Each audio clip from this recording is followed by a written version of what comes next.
Pase, mi querido varón, al lado mío, por favor. Leo el mastir y usted se encarga de llevarlos allí. Mastir para el día de hoy. Congregación, ¿están listos? Ellos dijeron: has salvado nuestras vidas, que hallemos tu favor, amo. Seremos sirvientes del faraón. Yosef impuso esto como un decreto hasta este día sobre la tierra de Egipto. La quinta parte le pertenece al faraón. Solamente las tierras de los sacerdotes nunca fueron del faraón. Israel se asentó en la tierra de Egipto, en el distrito de Goshen, y allí tomaron posesión. ¿Estamos listos? La conexión nos gastará, es así. Shabbat Shalom, hermanos. Vamos a ir a Ezequiel 37 y la haftará es desde el versículo 15 hasta el 28.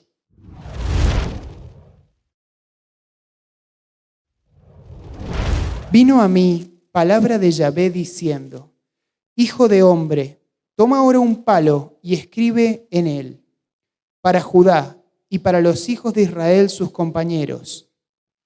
Toma después otro palo y escribe en él, para José, palo de Efraín, y para toda la casa de Israel sus compañeros. Júntalos luego el uno con el otro, para que sean uno solo, y serán uno solo en tu mano. Y cuando te pregunten los hijos de tu pueblo diciendo: ¿no nos enseñarás qué te propones con eso? Diles: así ha dicho Yahvé el Señor. He aquí, yo tomo el palo de José que está en la mano de Efraín, y a las tribus de Israel sus compañeros, y los pondré con el palo de Judá, y los haré un solo palo, y serán uno en mi mano. Y los palos sobre los que escribas estarán en tu mano delante de sus ojos, y les dirás: así ha dicho Yahvé el Señor. He aquí, yo tomo a los hijos de Israel de entre las naciones a las cuales fueron, y los recogeré de todas partes, y los traeré a su tierra, y los haré una nación en la tierra, en los montes de Israel, y un rey será a todos ellos por rey, y nunca más serán dos naciones, ni nunca más serán divididos en dos reinos.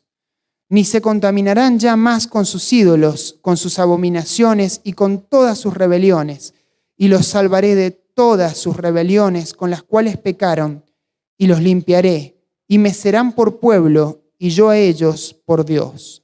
Mi siervo David será rey sobre ellos, y todos ellos tendrán un solo pastor, y andarán en mis preceptos, y mis estatutos guardarán, y los pondrán por obra.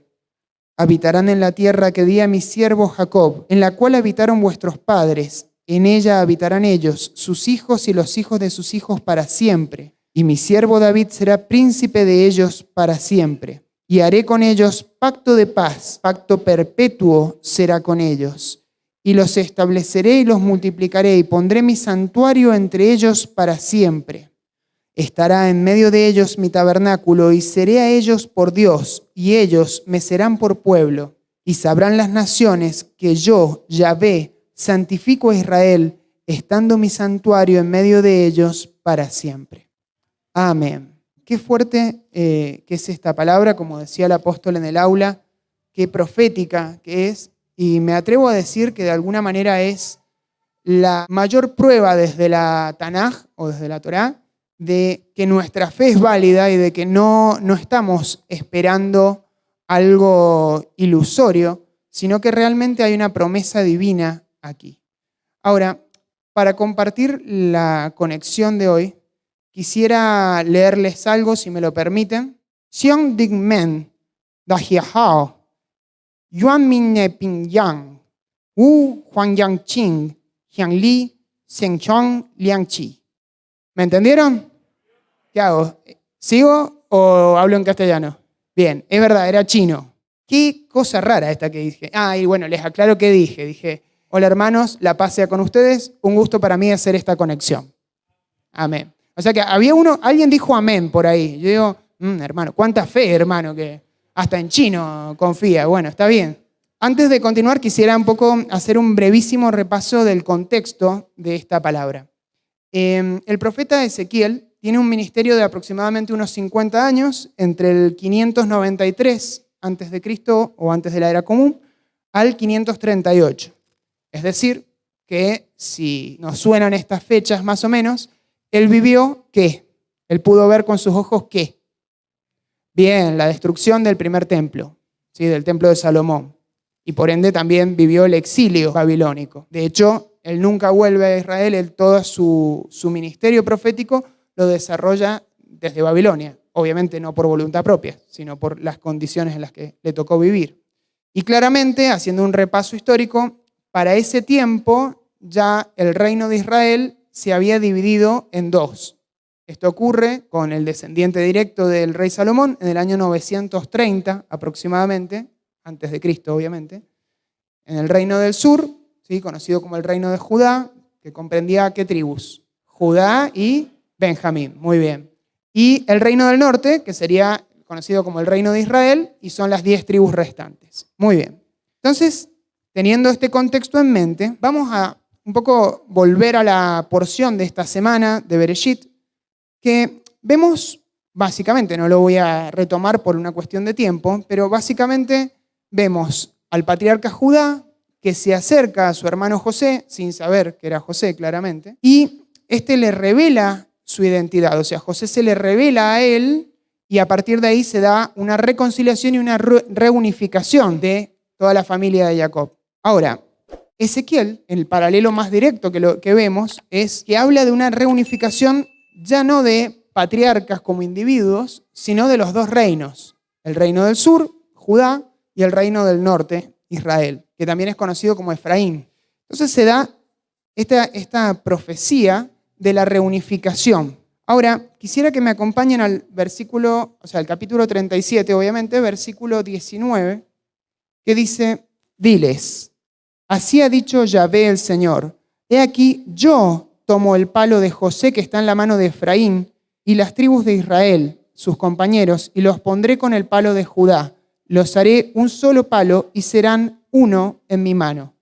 Fíjense que no es un político que dice que va a traer el gran cambio y que va a reunificar todo, sino que es el mismo Eterno. Dice, yo tomo estos dos palos y los reunifico.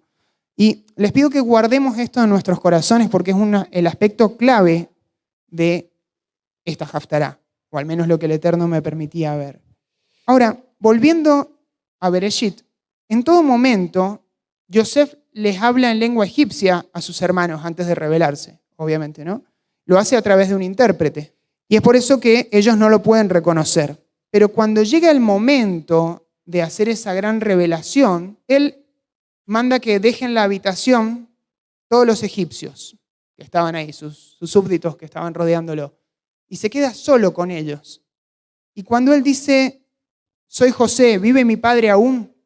¿Qué creen que él lo hizo? ¿Lo dijo en egipcio? Si es que se dice así la lengua esa. En hebreo. Claramente lo hizo en la lengua de sus hermanos. Y es ahí cuando ellos, atónitos, primero se quedan helados, pero luego, obviamente, creen que es él. Y esto tiene que ver mucho con nosotros. Porque al iniciar yo empecé hablando en chino. Pongámosle que era chino, ¿no? Un chino medio uruguayo, claro. Yo les hablé en chino y no nos podíamos entender porque no había una lengua en común. No teníamos la misma lengua. Entonces, esto tiene que ver con algo clave y es el tema de comunicación. Se nos ha hecho creer de que vivimos en la era de la comunicación y es mentira. Vivimos en la era de la información, que no es lo mismo. La comunicación es que dos o más partes se puedan poner de acuerdo, puedan entender lo mismo y con la misma intención.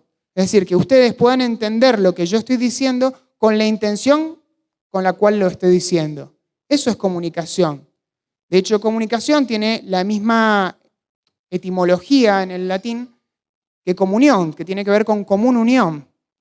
Porque la comunicación no es un instrumento solamente para que los otros hagan lo que yo digo, sino que la comunicación es un instrumento para ponernos de acuerdo, para ver cómo podemos encontrar lo que tenemos en común con el otro. Entendiendo esto, se dan cuenta que no estamos en la era de la comunicación, ¿verdad?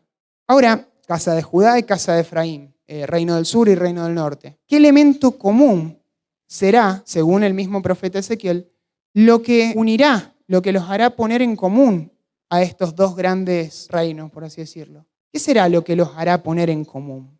Y para no tirar al blanco a ver si le pegamos, vamos directamente todos de vuelta a Ezequiel, versículo 24.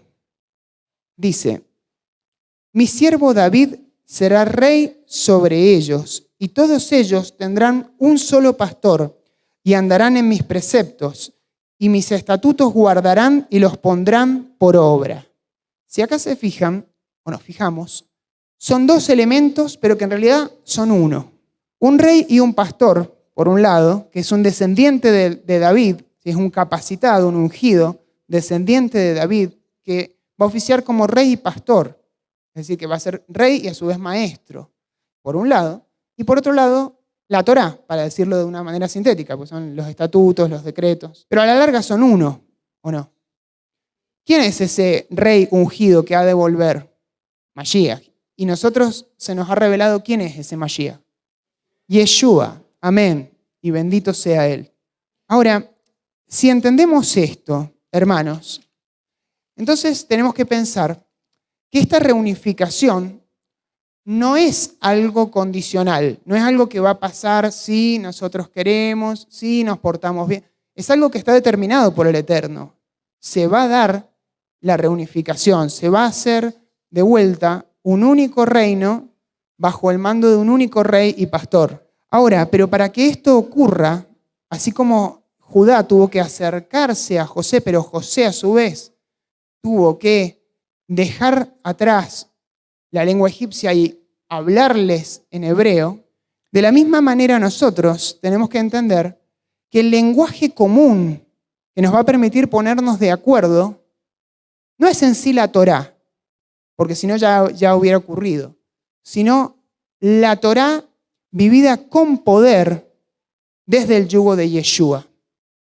¿Me explico en lo que acabo de decir? Lo repito. El lenguaje común, así como en este caso es el español, el lenguaje común que nos permite ponernos de acuerdo, el lenguaje común que nos va a llevar a entendernos entre la casa de Efraín y la casa de Judá, va a ser básicamente la Torá vivida en plenitud, la Torá vivida con fuego, con poder, desde el yugo de Yeshua en nosotros. ¿Amén? ¿Decimos amén a eso? Pero para eso debemos realmente asumir la tarea que nos toca. No lo voy a poner ahora porque el apóstol ha dado la directiva de que no usemos pasajes ajenos a la Haftará para hacer la conexión, pero yo los invito a que después lean Mateo 5, donde ahí el Señor nos hace un llamado a los discípulos sobre cómo tiene que ser nuestra justicia y qué es lo que no viene a hacer Él, que es anular la Torá. Él dice, yo no vengo a anularla. Entonces, ¿qué quiere decir esto para nosotros? Claramente, para poder vivir la Torá con poder, tenemos que tener comunión con el Espíritu Santo. Pero justamente Yeshua dice que el Espíritu Santo es el Espíritu de verdad y es aquel que nos va a guiar a toda la verdad. Y Él mismo, orando al Padre, le dice que su palabra es verdad. Entonces, si en verdad estamos buscando comunión con el Espíritu Santo de una u otra manera nos va a llevar a vivir la Torá. No hay vuelta, no hay escapatoria. No podemos usarlo como una especie de comodín para irnos por la vertiente, irnos por un costado. Entonces, quisiera que nos hagamos una pregunta para llevárnosla justamente de conexión para la semana que estamos por iniciar.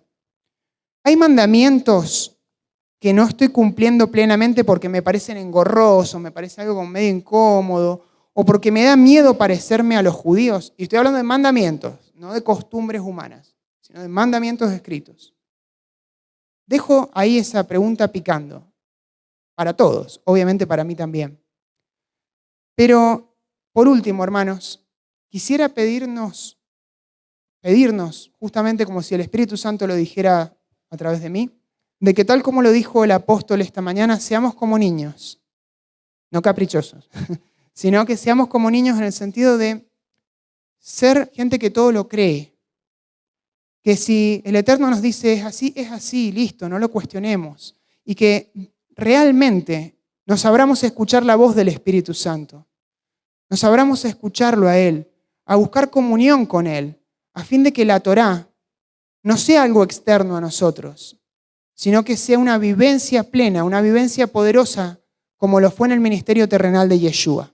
Ese es el desafío que tenemos, la parte que nos toca a nosotros, para que justamente la casa de Judá diga, ¿por qué ellos la están viviendo mejor que yo? ¿Qué tienen ellos que no tengo yo para vivir mejor los mitzvot, los mandamientos? ¿Cómo es que ellos pueden vivir la Torá de una manera sobrenatural? ¿Cómo es que pueden hacer prodigios, señales, cumpliendo los mitzvot? ¿Cómo? Si yo también lo hago y no me resulta igual. Y ese cómo es un quién, ¿no? Es porque conocemos a quién es el pastor de Israel. Amén. Pero el desafío es que lo vean en nosotros, que lo revelemos. Hermanos, sea lo mejor para ustedes y para todos nosotros. Mujeres, de pie en su lugar, por favor. Voy a invitar a todo el pueblo a que podamos ser representados por el pastor en una oración. Será su Jibodedut, sus propias palabras, pero que podamos ir diciendo amén, tomando su Jibodedut como palabras nuestras en base a esto. Es decir, te pido una oración de consagración a este desafío.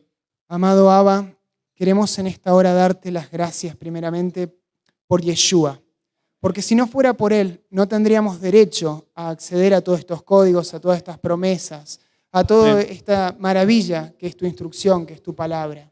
Amén. Gracias te damos, Señor, porque en Él nos has sellado con el Espíritu Santo, Señor, Amén. con el Espíritu de verdad. Gracias te damos. Y en esta hora nos abrimos a que seas vos, Espíritu Santo, metiéndote en nosotros en cada recoveco de nuestra alma, limpiando todo, iluminándolo todo.